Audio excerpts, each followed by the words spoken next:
Hello everybody. We're going live for Tuesday Talks, and this time we have an amazing soul called Lane Gardner.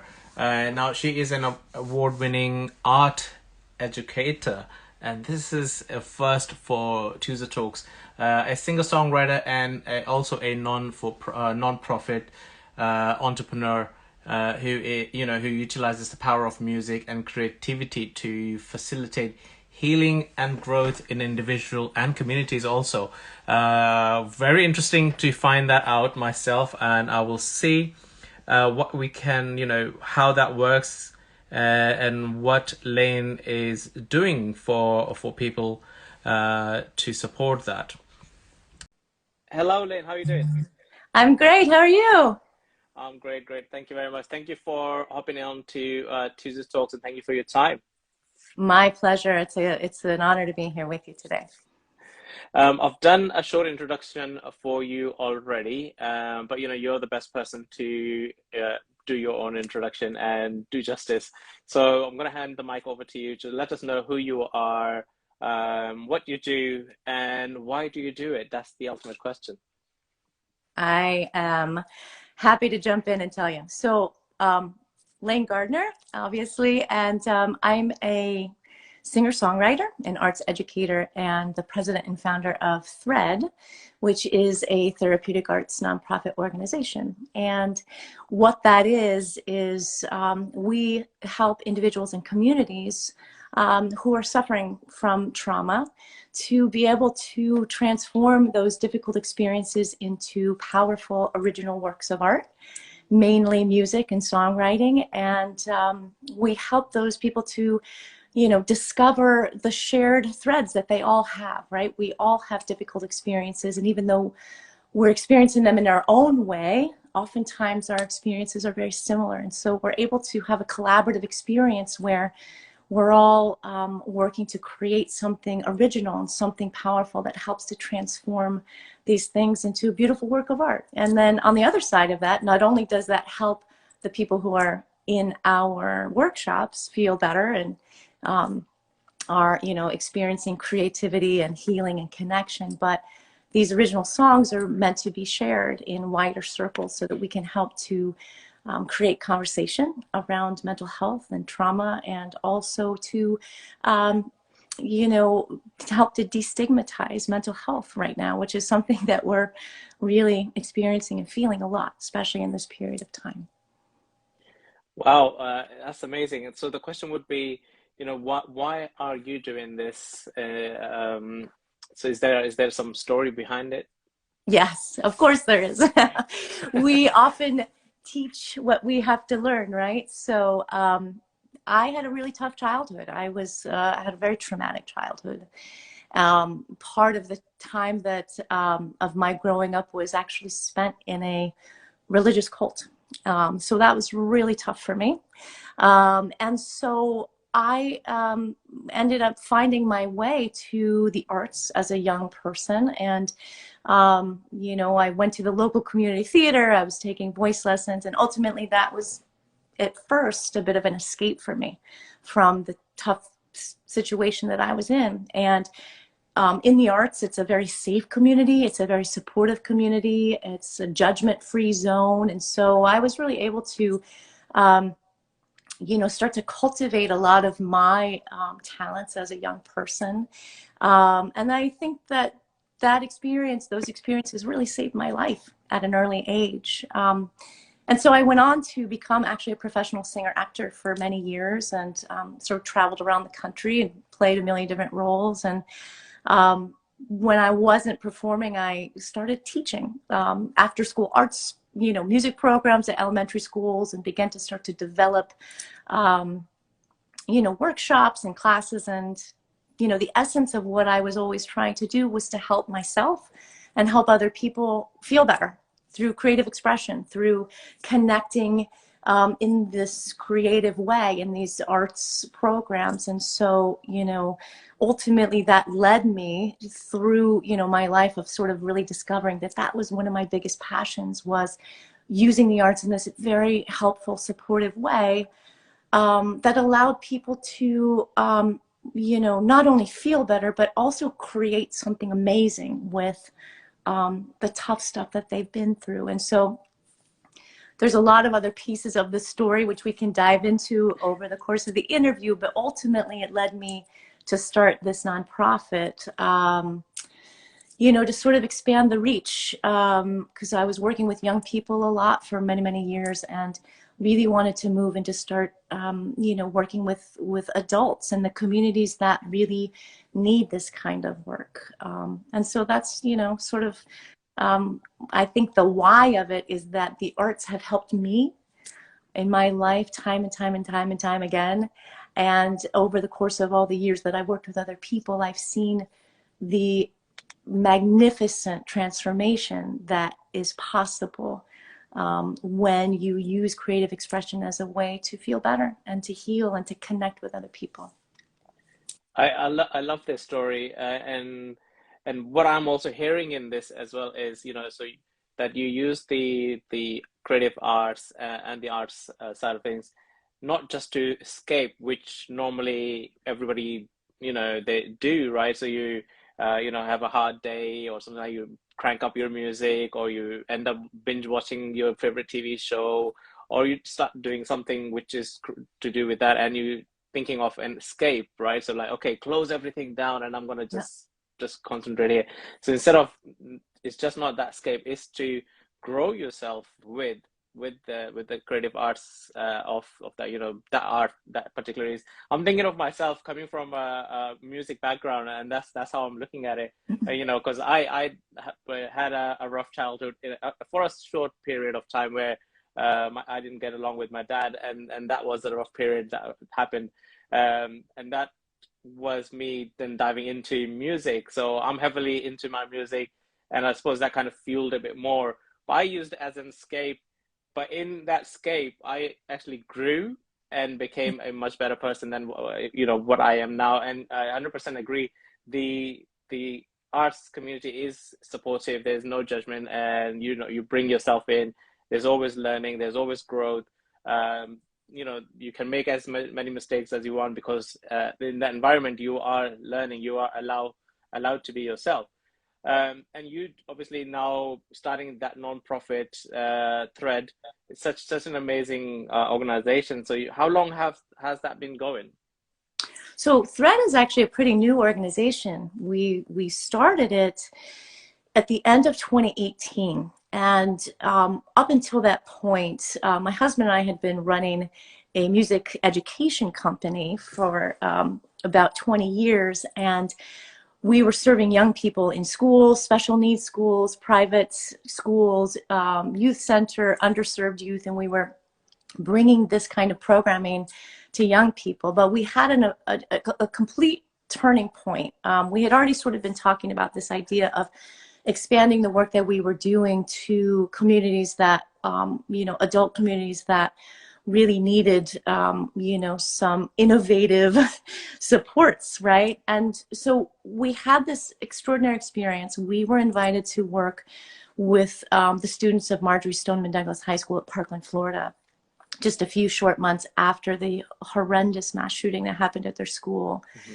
And so we went down there. We were dragging, our what we call our sort of guerrilla style recording equipment. We went down there with, worked in a classroom at that school, which in and of itself was a pretty profound experience. And we worked alongside a licensed music therapist. And when we got there, the kids were just completely shell-shocked and completely just sullen and silent, and they were still so much in the trauma of what had happened. And so we took them through this program over actually only over 4 short days, which is all the time that we had to work with them.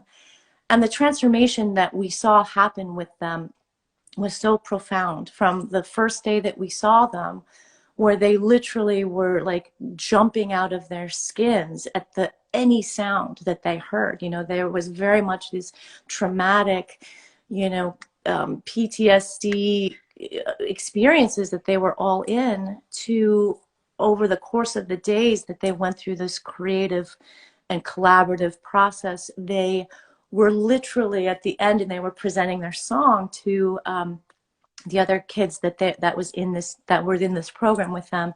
They could not wait to share what they had created, and they were so proud of it, and they were so transformed through the process. And that song that they wrote and recorded in that space, still continues to be such a reminder to everyone that hears that song, not only of their courage and their strength, but also as a way to connect with the others who went through that experience as well. And so that was a turning point for us, a complete and utter turning point, where we came out of that experience and we said, I think it's time. We've been sort of mulling over this idea, and running a nonprofit is no joke.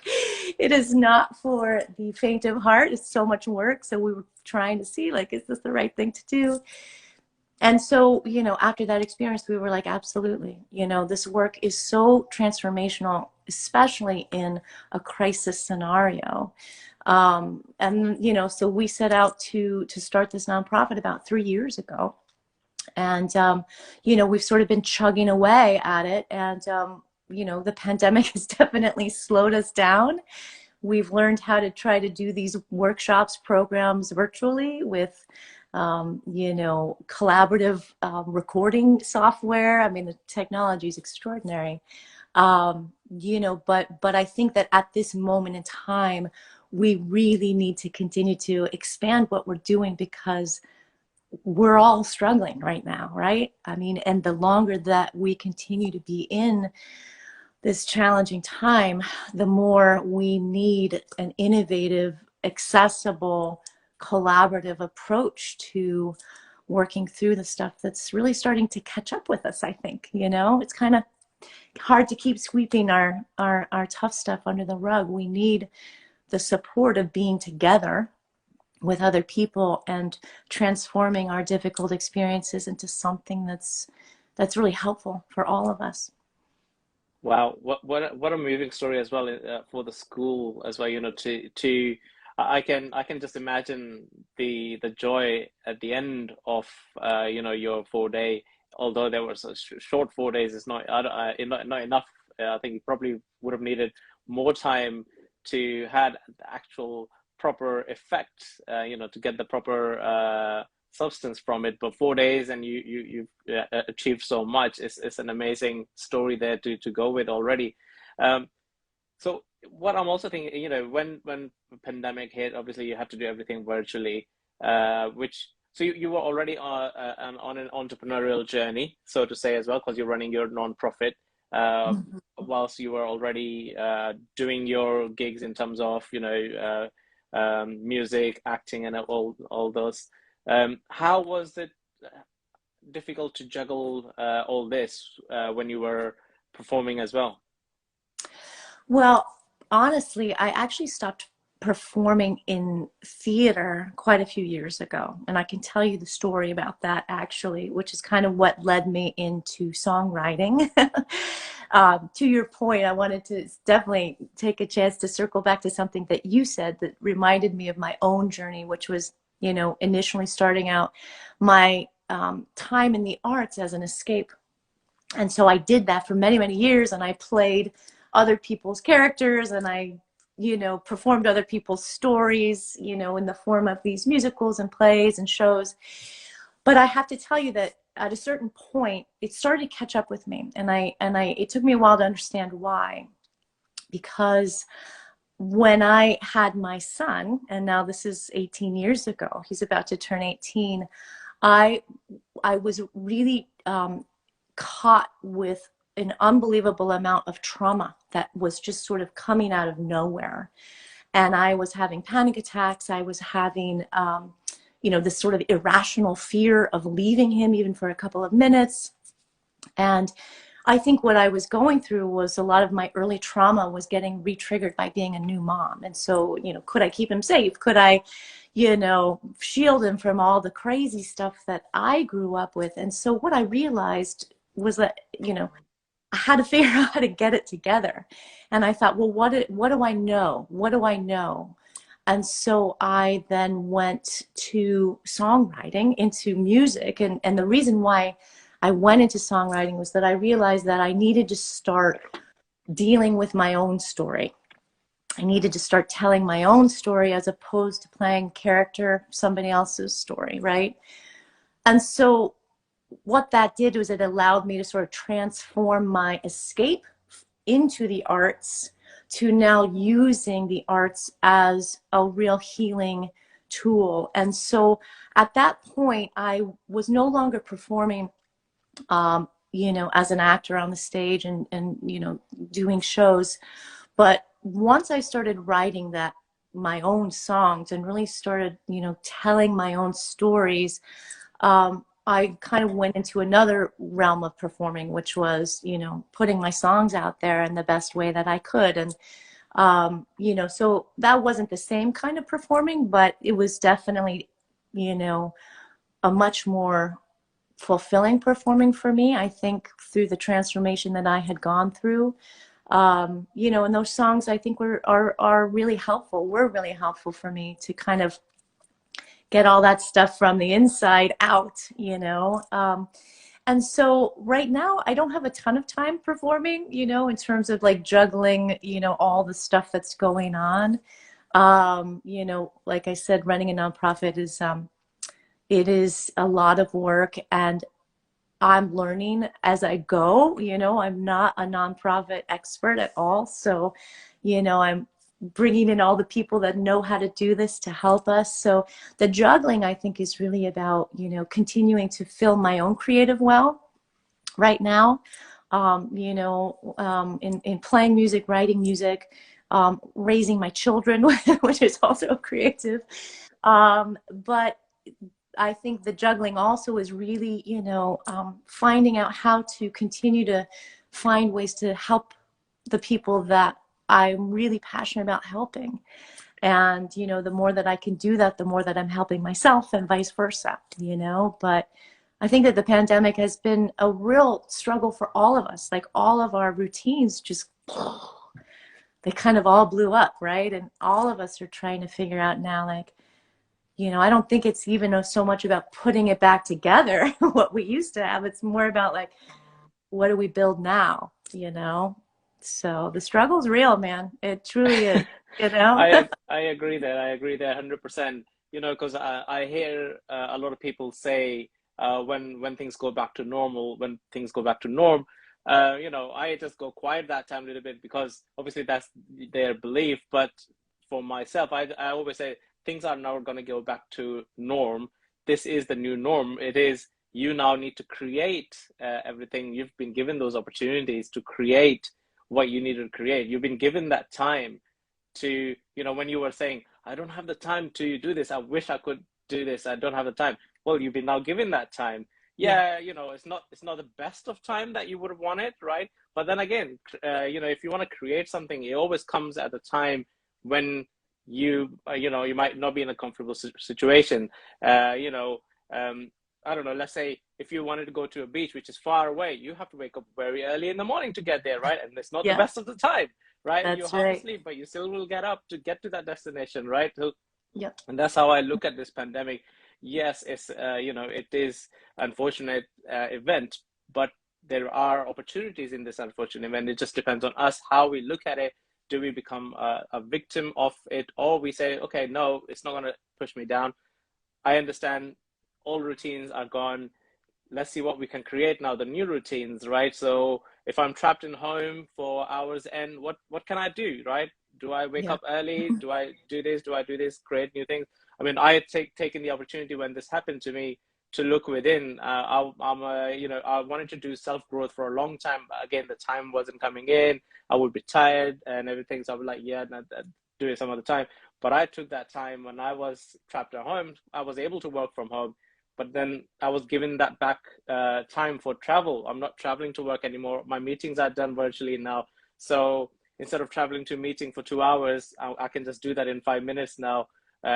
So much time was given back to me. And I was like, Yeah. okay, utilize this time to do the things that I was missing out on, connect with my family more as well. So I learned so many things by just paying attention to now where I was, and then grow from there and build myself from there. So I've got new routines that I've built upon.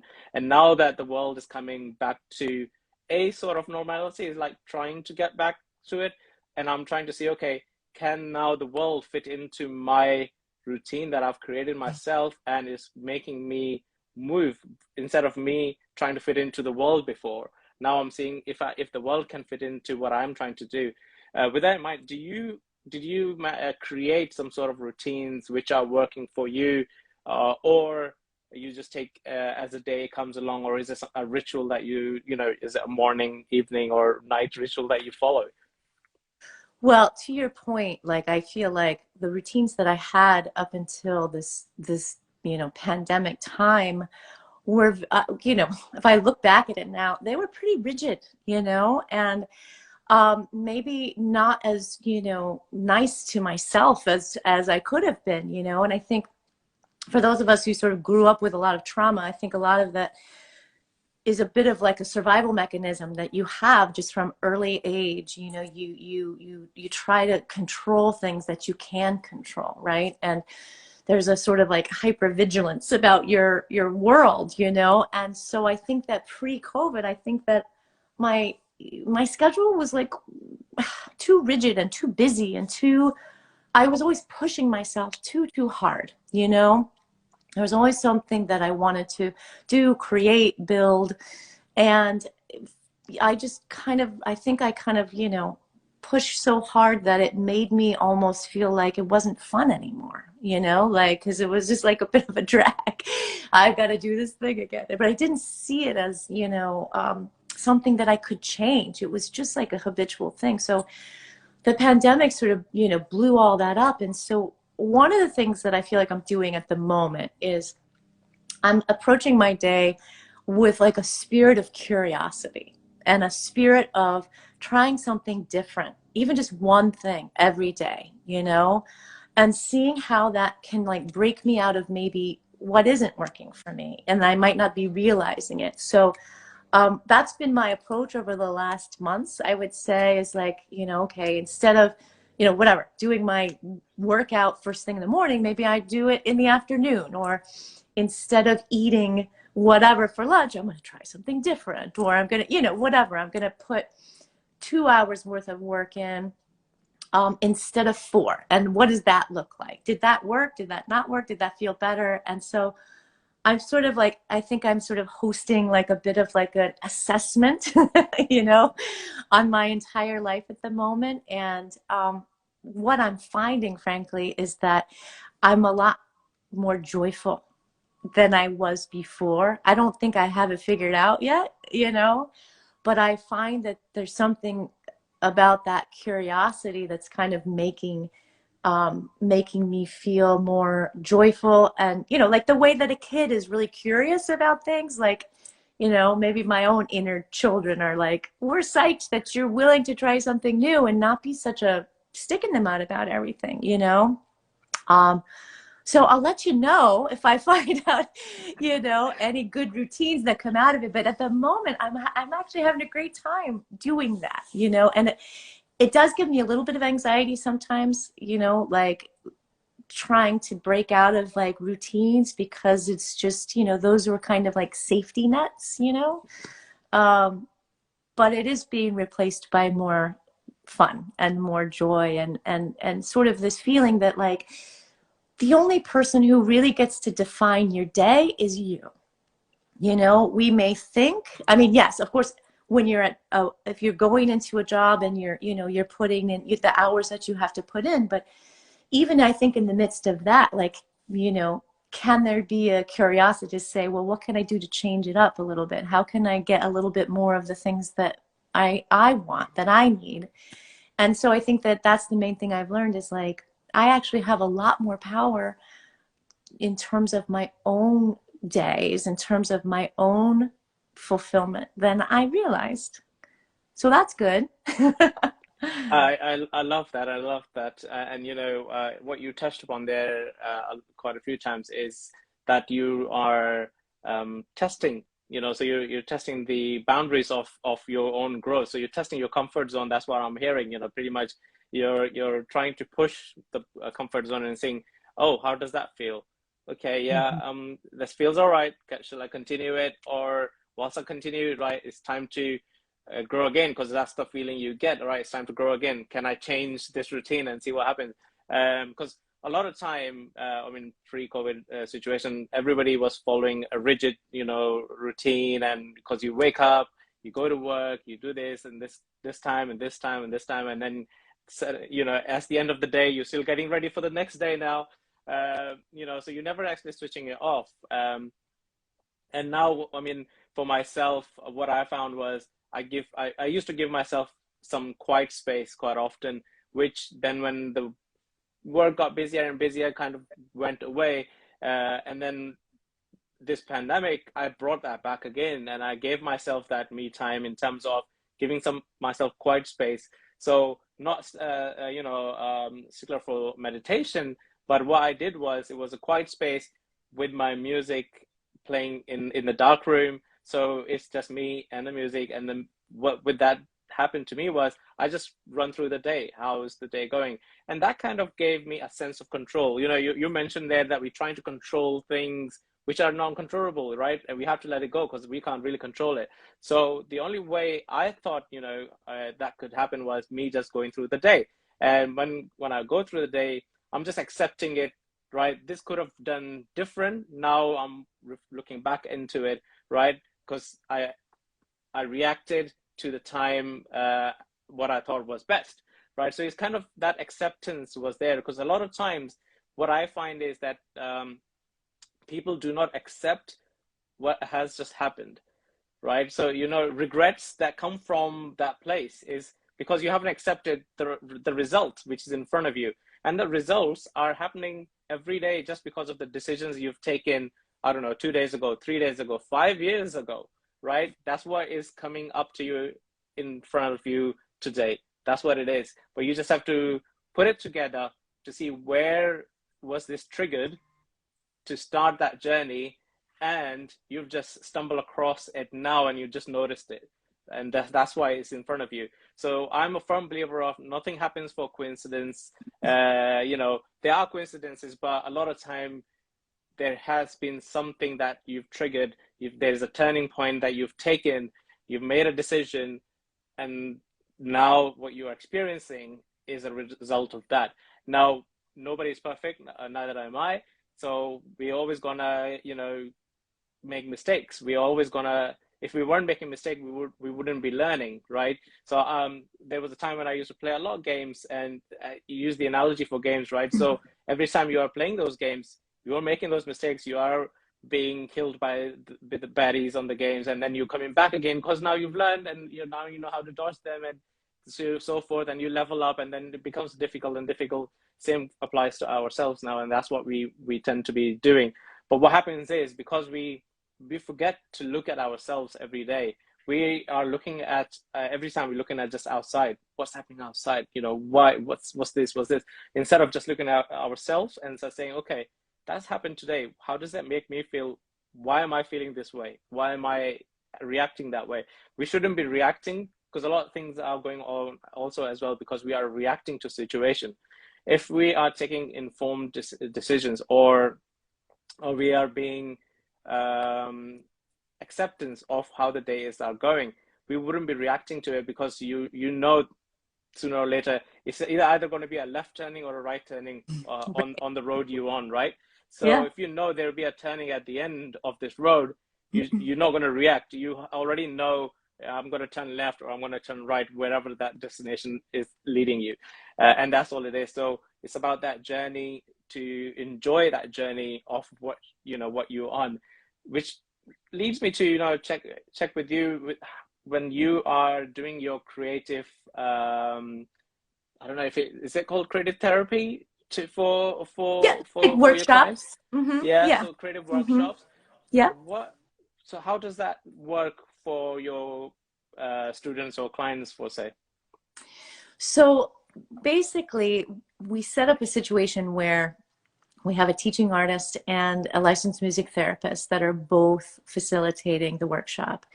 And we take the participants through a really sort of safe space. Well, first of all, that's sort of the main thing that we initially start with. And we sort of take them through this, process, by doing icebreaker games, music games, creative games. And it's really sort of about just like, kind of everybody sort of just building trust and building connection and, sort of started getting those creative juices flowing. Um, and then the process is that we start this brainstorming process of trying to draw out what are the common experiences that the people in the room are having. And, that starts with, sort of, free word association. And, we sort of build it from a very, very organic place. And what we end up finding in the end is that the group kind of threads all of their experiences into the singular theme that is the basis of the song that we're about to create. And so they begin to then start feeling like, wow, like, okay, like, I didn't know I thought that way, or I didn't know that other person had this experience. And so, it's sort of like the process builds in terms of like realizing the connection that we all have. And we can do that in this sort of creative way, right? I think that the arts and creativity is like a safe container for us, right? It's like in the form of a song, that sort of holds our experiences in a safe way instead of sort of, feeling like you've sort of got to bleed out, all over the place.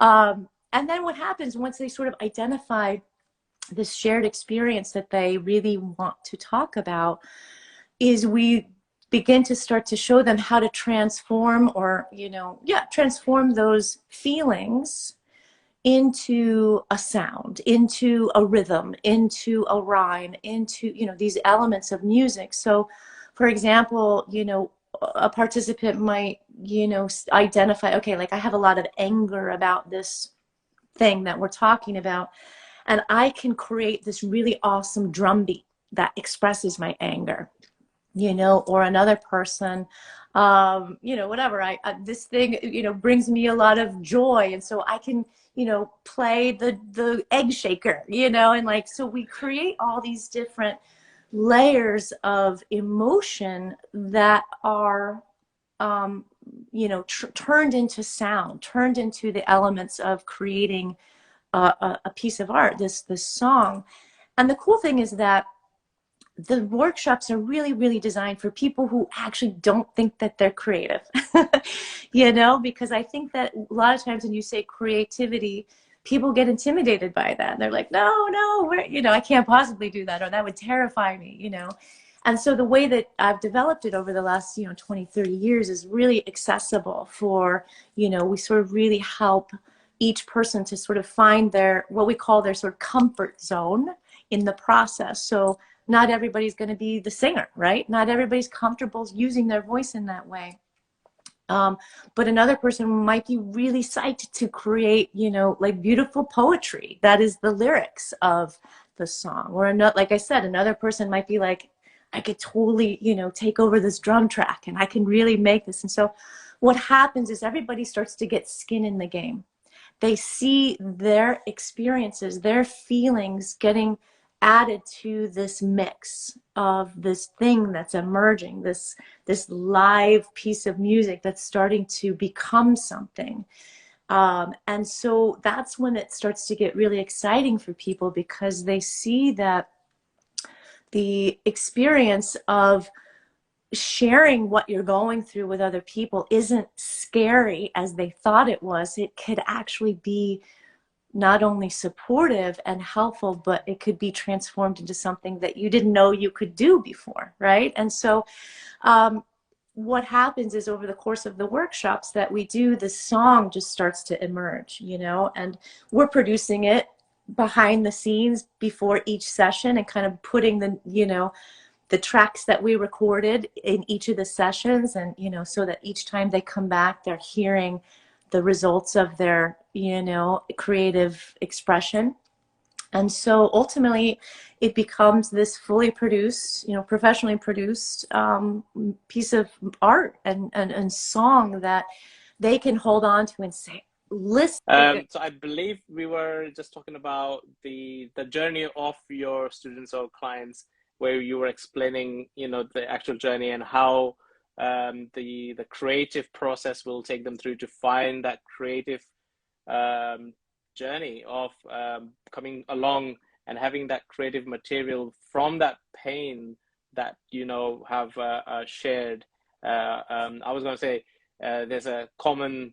Uh, I won't say a common theme, but I don't know what the right word would be.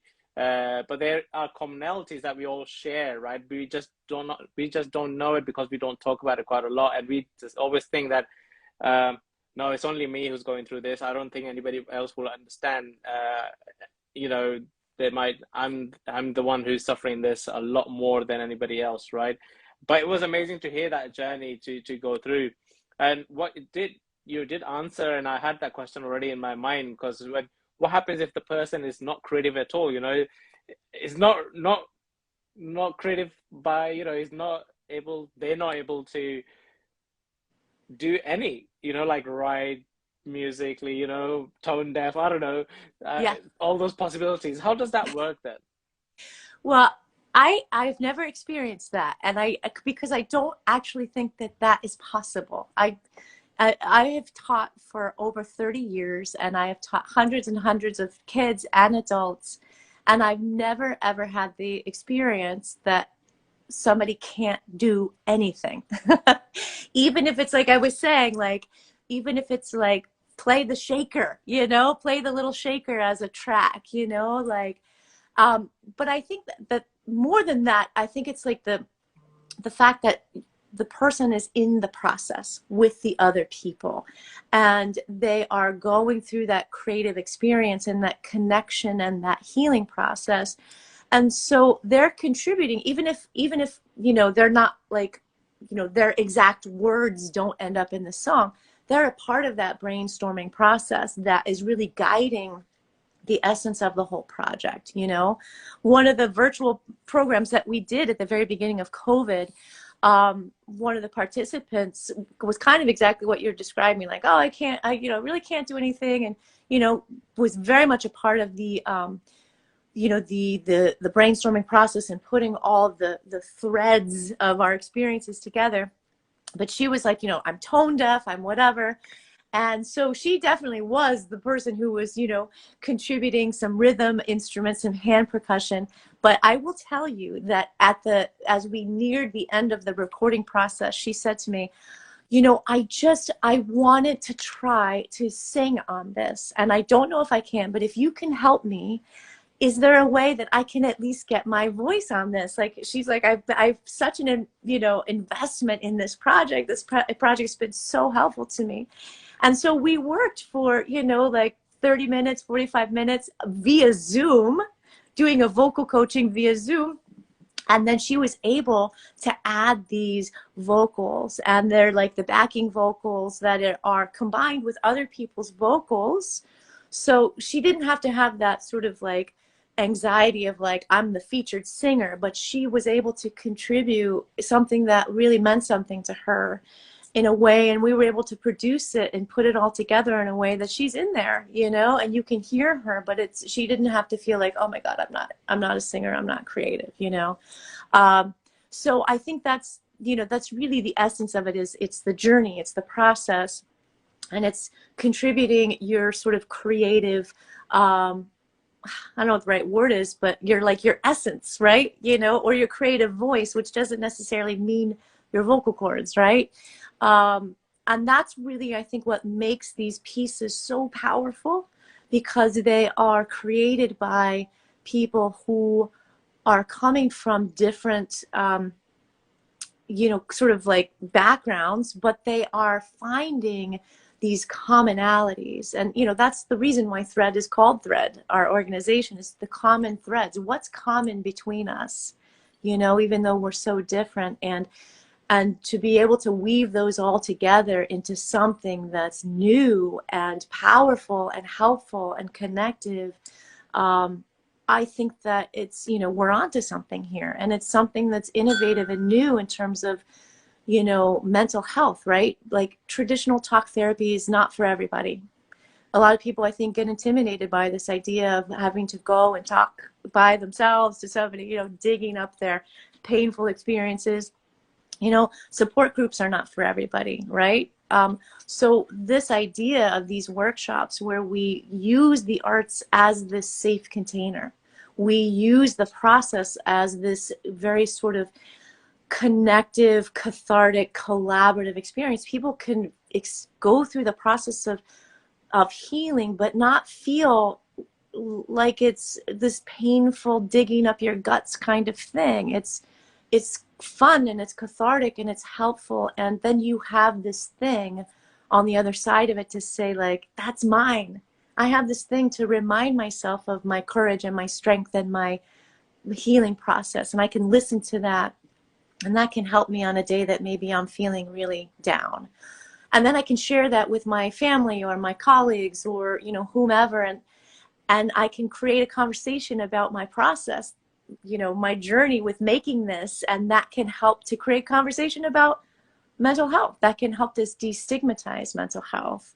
And so it's both a process and a vehicle, and that's what we want it to do. We want it to be something that can be shared once the participants have that experience in the workshops. Then they can share it and continue. It can continue to do its job, right?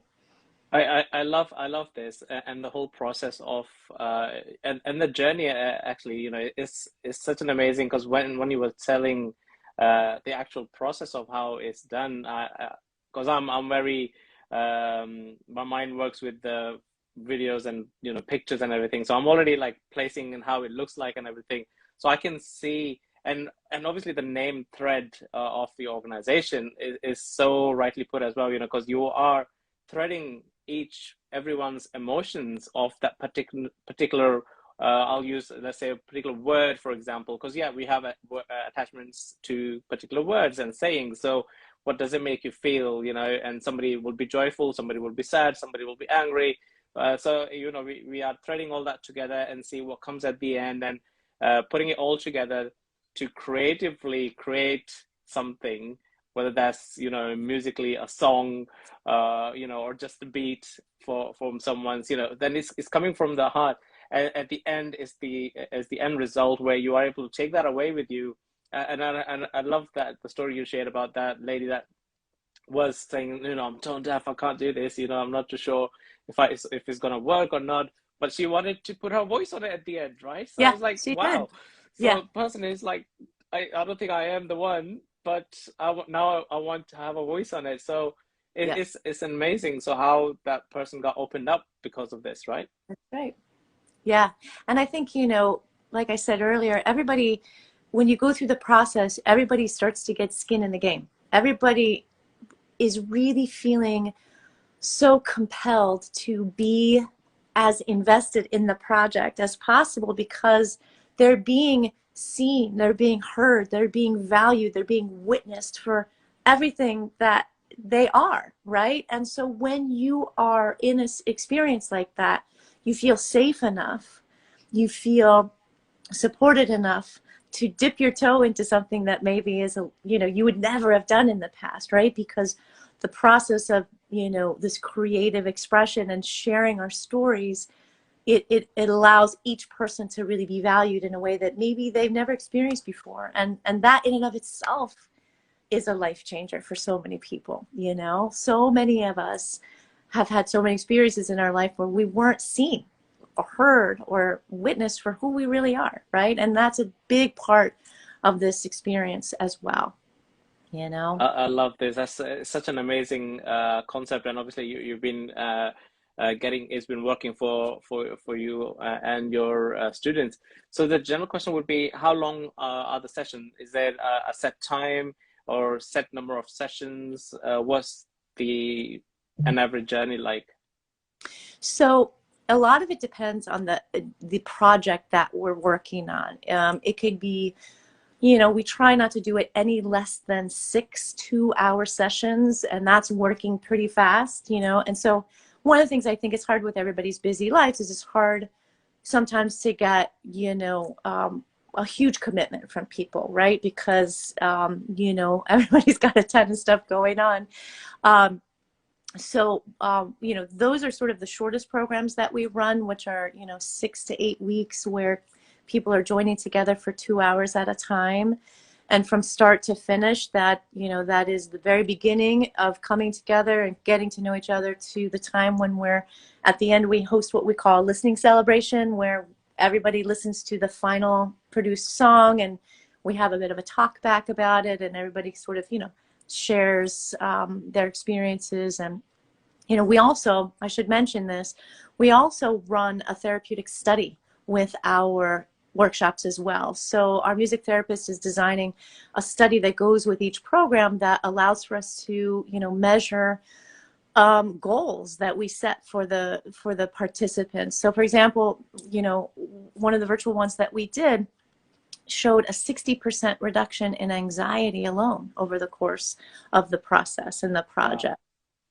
So we're making, not only are we working in a creative, artistic way, but we're also really trying to fill in the gaps with this clinical therapeutic data that's showing that it is having a really powerful positive impact on people in measurable ways, which is really awesome. So,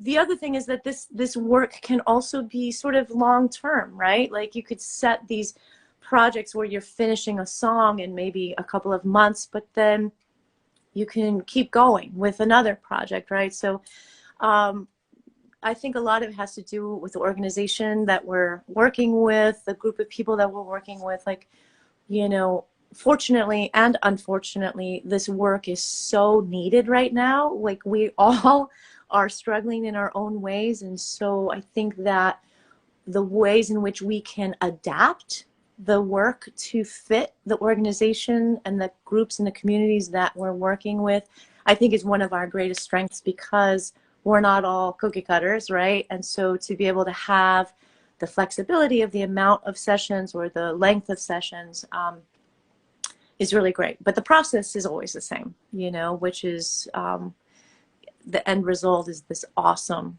awesome piece of work, piece of art. Wow, that is amazing, amazing. And I'm sure the listeners and the viewers that are with us now, since beginning, and if they've just rejoined because we did have a little cut in the middle, um, would find this an amazing journey too. And what I wanted to add for everybody who is listening to us and watching us now is, if you've been listening to this since beginning, or you've just joined now, rewind, because this episode will be left on our IGTV section, so the video section, it will be there.